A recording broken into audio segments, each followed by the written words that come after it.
Good evening and thanks for joining us at 6. I'm Sarah Thamer. A helicopter hit power lines and crashed into a river in eastern Wisconsin. Walking through aisles of movies like this here is pretty nostalgic for some people, and perhaps that's why places like family video stores in Alaska and La Crosse are still succeeding. Renting movies might seem like a thing of the past, but managers here tell me that's why they're still thriving. Thousands of people are taking to the streets across the country to speak out against the current immigration policy. If you're going to be out on the water, there's a few things you need to keep in mind. Take a look at this. I'm standing on the levee right now at Riverside Park. Riverfest starts on Wednesday. I'm excited. I hope you guys are. What a lot of people don't realize is it takes one whole year to set up and prepare for this popular tradition. Even a non-emergency ride in an ambulance can often be a stressful experience. An explosion rocked the Sun Prairie community last night. The gas line explosion leveled several buildings, sparking fires and evacuations. A new study shows Wisconsin has seen a growth in jobs, but that doesn't mean lower poverty. Another aspect at family video that a lot of people won't get through online streaming services is this little window here. You can come, you can order some pizza, get your movie and head out. And a purchase here of $10 actually gets you a free movie. So unless you can download pizza from your laptop, this is the place to be. Downtown La Crosse continues with its Artspire festivities, and the final act is tonight. All right, not bad after all that 90-degree weather last week. Yeah. I'm all good with the little break. Yeah. The La Crosse Fire Department is adding a new engine to its fleet and remembering a fallen firefighter.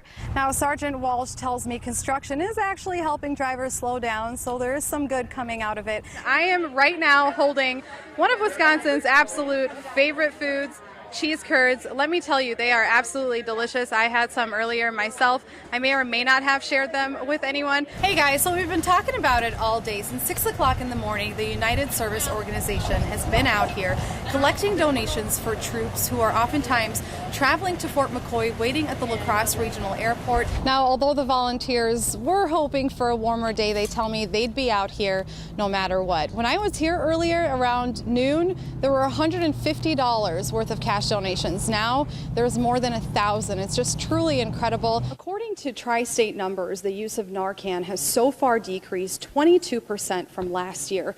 However, that may not necessarily mean good news. It doesn't know race, color, religion, or economic status.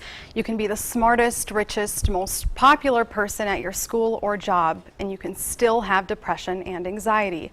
Maria Martel's story is one many of you watching may relate to. She's hoping her voice will serve as a reminder that if it's ever a question, your life matters.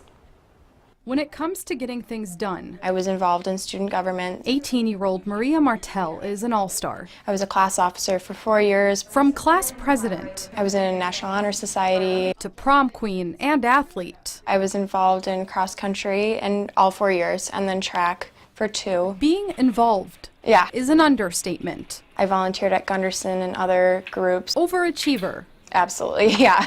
That's how Maria would describe herself. Yeah, it was a lot to keep track of. Her determination to succeed. Time management was a skill that I really had to learn. Landed her a 4-year scholarship to the University of Minnesota, where she'll be majoring in biology. But before we get to where she's going, we have to understand where she's been. I remember a lot of people coming up to me being like, "You're perfect," or, "How do you keep it all together?" And, inside it was like, I'm absolutely not. Like, that's, I would go home and cry myself to sleep at night because I was so tired and exhausted, and I was never good enough for myself. For each time Maria's been in the spotlight, I started to constantly wake up in fear that something horrible was going to happen to me. She's equally been in the dark. That's when I started to feel like something might have been wrong. A reality that being on top of everything, why am I even here if this is the way I'm feeling constantly? Doesn't mean you won't hit rock bottom. What is my other option? Well, not being here. Her junior year, Maria could no longer ignore her depression and anxiety. Just a particular night where I felt like my entire world was crashing down around me, and in that moment I really thought I was going to die. I mean, it was straight panic attacks for, hours on end. This was a battle. There were times where I physically felt chained in my bed. She knew she couldn't fight on her own. She decided it was time to see a therapist. She is a godsend. I don't know what I'd do without her. Gunderson behavioral health therapist Emily Paff has been working with Maria for the last year. She is a very special girl. She says Maria's decision to get help is profound. She's hoping it encourages other teens to do the same. It's amazing that she was able to advocate for herself and to get the help that she needed to fully be in a spot now with all the accomplishments that she's had to really fully enjoy those. It's a pretty fantastic story for her. Maria's parents, like many parents, struggle with guilt. I feel bad, so. Why do you feel bad? Well, like I said, I should have noticed it. I feel like I should have noticed, It's one of those illnesses that you can't give them a pill and they're better in 7 to 10 days. She'll always battle this her whole life. But they play a big part in supporting and helping Maria through her battles with mental illness. You think it's not going to happen to your child. You just don't. You think it happens to people who are addicted or people who are homeless, or that's what a lot of people have been given the perception, and it's not. She's a classic type A overachiever, and she tries so hard, and it can even happen to kids like her. I think people can look up to Maria. Absolutely, I do. The people around me are so supportive that, I know whatever anyone thinks, it's not going to affect me because, this is my story. This is my journey. I know what I've been through. All-star, yes. But courageous is the most important title she carries today. Getting help is difficult, but it's one of the bravest things you can do for yourself. Maria tells me one of her biggest reasons for sharing her story is to help get rid of some of the stigma surrounding mental health. She sees it all around her, at school and at work, and she wants people to know that it's okay not to be okay. It's okay to ask for help. I want to thank Maria and her family for giving me the opportunity to share her story. Her bravery is inspiring. Several high schools in our area, including Central High School in La Crosse, honored students and teachers in Florida by walking out of school this morning. They wanted to remember those who lost their lives while also sending an important message to lawmakers. They say now more than ever, they want to see change.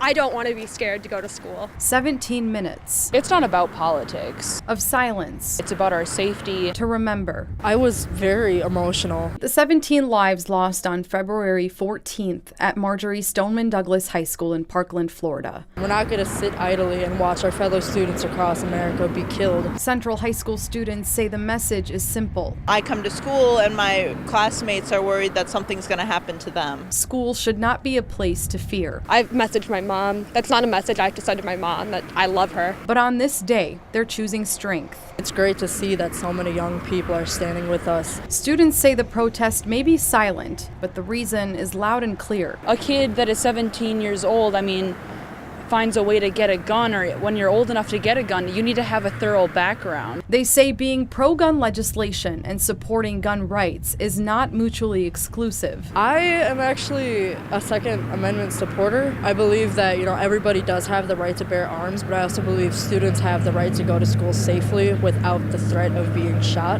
I'm not anti-gun. My dad is in the military. He owns several different guns. He legally can own them. I have no problem with that. Central High School students say they're walking out because they feel affected by school tragedies across the country. And while the simple act of walking out won't necessarily bring immediate change, they're hoping those 17 minutes of silence can start a real conversation on change. Nobody wants to go to school and be killed because of it. Every day, Do you want corn? for the past 23 years, Peaches or pineapple? Esther Piddleco has been serving up the daily bread How many? for generations Just 2 carrots? upon generations I started here when my granddaughter was going to school here. at St. Martin's Lutheran School in Winona. I love all the kids. When asked why after all those years she didn't just retire, her answer was simple. As long as I can do something, I will do it. Esther has served more than 100,000 trays, but she's not counting. No, In the grand scheme of things, it may not seem like a big deal. I want to do what I'm supposed to do. But through all of life's changes, Esther has remained a constant in these children's lives. It keeps me coming back. Some even grew to become teachers at the same school. When I got the job here, I was actually surprised to still see her here. 30-year-old Chris Jacobson remembers Esther serving his lunch when he was in kindergarten. She always wants to give me extra spinach. She knows I love it. He says she really hasn't changed much. She's always so caring for all the kids. She loves serving them. She does it with a smile on her face, and she rarely ever misses a day. In a lunchroom, which looks the same as it did when Esther started in 1995, she offers a priceless side of love with each meal she serves. Thank you. So to celebrate Esther on her 90th birthday, the students at St. Martin made her a quilt. Wow. Each name written along with a thumbprint as a way to remind her of all the lives she's touched. Happy 90. Esther can teach us all an important lesson about life. It doesn't matter what you do or how much you make. What matters is how kind and compassionate you are. That's what others will remember. Oh my goodness sakes. Oh my goodness sakes. Oh my goodness. Oh. Many times, victims of sex trafficking don't know they're being trafficked. And for those who do, the consequences of speaking out keeps victims from getting help. 3 new bills introduced by the State Assembly intend to help with this issue. One bill, authored by Representative Jill Billings from La Crosse, will ensure minors may not be prosecuted for committing an act of prostitution, which means disclosing any and all information won't be used against them. Another bill will make soliciting a sexually explicit photo, recording, or representation from a minor a crime. Under current law, there is no penalty. And the final bill increases the penalty for having sex with a person under the age of 18 from a Class A misdemeanor to a Class 1 felony. It also states the prosecutor does not need to prove the person paying for sex was aware the survivor was under 18. These bills are still pending and are waiting to be passed in the Senate. One Toma mother says laws like these may have helped her 17-year-old son, who she believes was sex trafficked. It's been 2 years since he died, but the mission to find justice for Jeffrey is still very much alive. Life isn't the same for Lisa McCormick. This photo here is actually one of the last photos that we have of him. Looking through pictures of what would be a 19-year-old Jeffrey, Lisa is reminded each day her son will always be 17. A part of you knows that that was going to happen someday. I never thought it would happen before my son turned 18. September 30th of 2016, Jeffrey died of a heroin overdose. 3 months after Jeffrey's death, Lisa learned he was sex trafficked. As we were planning the funeral, somebody drove to the funeral home and dropped off an envelope of photos. And on the outside of the envelope, it says, "Give to the McCormick family." These are photos of Jeffrey from the last few months of his life. The funeral home warned Lisa the photos were graphic. It took her 3 months to build up the courage to finally look through them. It was difficult to look at the photos. Photos of Jeffrey show he was possibly under the influence. They show other men, but their faces are usually cropped out. They show what Lisa says is a vulnerable Jeffrey. She suggests it's a trafficker's way of showing they had power over her son. That they were in control at all times, that they had him. She explains Jeffrey dealt with drug addiction for most of his teen years. Going in and out of juvenile detention centers and running away from home was a habit. He was struggling just with different rehabs and hospitals and trying to figure out what to do. At 17, Jeffrey started working at a nightclub in Madison, where Lisa says he met his alleged traffickers. When you find out how traffickers look for kids and look for young people, it could be anywhere and any time. He developed a relationship with those men who convinced him of a different way he could be making more money. And when you're pretty down and out on your luck, like Jeffrey was, you know, he was barely making it on his own, of course he said yes. Not long after he met the men who would soon become his alleged traffickers, Jeffrey's mom says his drug addiction was used against him, and he was forced to have sex with women he didn't know in exchange for money. These women paid for sex with him. Money he never kept. They provided him with, you know, all new clothes, new shoes, lots of jewelry, cell phones, lots of drugs. Lisa says although Jeffrey didn't exactly say he was sex trafficked, He was open with her about some of the things he did and why he did them. I didn't realize it was trafficking at that time. I thought it was just prostitution. I didn't realize the difference at that point. She says she even heard from others Jeffrey was being sold on Craigslist. He was being trafficked from Madison to Iowa. At the time, she wasn't sure if Jeffrey was prostituting himself, so she worked closely with Madison detectives to determine whether he was sex trafficked. According to Madison detectives, Jeffrey did admit he was ordered to have sex. He also admitted there was always something exchanged, whether it was drugs or money. He told the police that he had had sex with at least 10 women, that he'd been beaten up twice, but that he was abused. He'd had all the drugs he wanted. He had a place to live, a phone. They took care of him, but he'd been trafficked during that entire time frame. But the information he provided detectives with was limited and oftentimes missing key parts. They can only be arrested if you have proof that they are traffickers. Madison police are aware of Jeffrey's alleged traffickers because they are registered sex offenders. They had search warrants and phone records, but the process to prosecute suspects of sex trafficking is different than charging someone as a sex offender. La Crosse District Attorney Tim Grinke explains there are specific elements needed to prove to a jury. The first is that people have to be engaged in some sort of a commercial sex act, which is usually sex in exchange for money, but it could be something else like drugs or really anything of value. The other element is that somebody is forcing somebody else to do that, either by a threat or an act of violence or by some sort of coercion to get them kicked out of their housing or report them to human services. And the other thing is that the person doing the trafficking gets some benefit out of it. So they get the money, they keep the item of value, the drugs, whatever. These elements almost align in Jeffrey's case, but he's not here to fill the missing pieces, which means so long as it's his word against the alleged traffickers, they are free and may be trafficking other children today. So it'd be difficult to have somebody testify to these things and be allowed to be cross-examined. So that might be the bar in this case why he can't go forward. However, new potential laws in Wisconsin's state assembly could prevent cases like Jeffrey's from continuing to happen. In the last couple of years, there's been a big push to educate all the people within the system, police, prosecutors, victim advocates, to try to recognize the signs of when something might be a little bit deeper than what it first appears. Life may not be the same now for Lisa, but she's finding purpose as she works with state representatives to raise awareness on sex trafficking. She says the efforts, in some way, will help bring justice for Jeffrey and other children who are sex trafficked in Wisconsin each year. If we can use Jeffrey's story to share with other people so that they don't have to go through what we went through.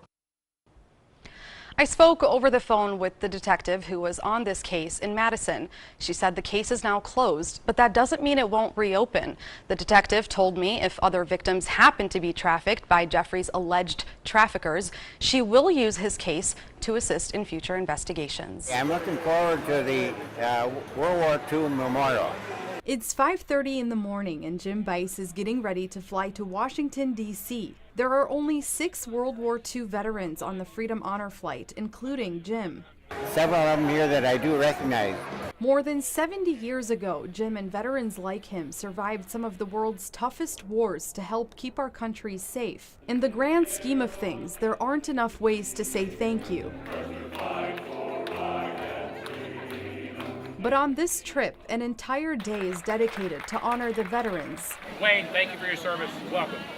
Jim finally made it to the World War II Memorial. We're here, okay, and it's just great. Yeah. A place with words and history etched in walls built for World War II veterans. The size of it and the fun of looking at all the different states that are represented here. There's nowhere else he'd rather be. No, this is just great. This is great. And it's all coming back to him. A lot of years since I was in the service, like 70 years or so. So that's a long time, but the memories are still there. He's even run into some familiar faces. We're pals, yep. Jim and Wayne stand side by side like they used to when they were much younger. An amazing thing, they say, to have made it out alive after all those years in service. It's great to know that both of us have survived over the years. Yep. And we really appreciate being able to be on on this freedom trip. Some veterans say it's a different feeling here in Washington. Visiting these memorials are bringing back memories they'll never forget. I'm impressed. I'm overwhelmed. It's something to see. It's just mind-boggling, really. From the Lincoln Memorial to the Arlington Cemetery, there is no shortage of history in this place. Each memorial, a glimpse into the past. You think back on all your old shipmates and wish that some of them were here to see the memorial. I really do. Many have passed, but the veterans who are here today are making sure the men they fought with aren't forgotten. Reporting in Washington, Sarah Thamer, News 8.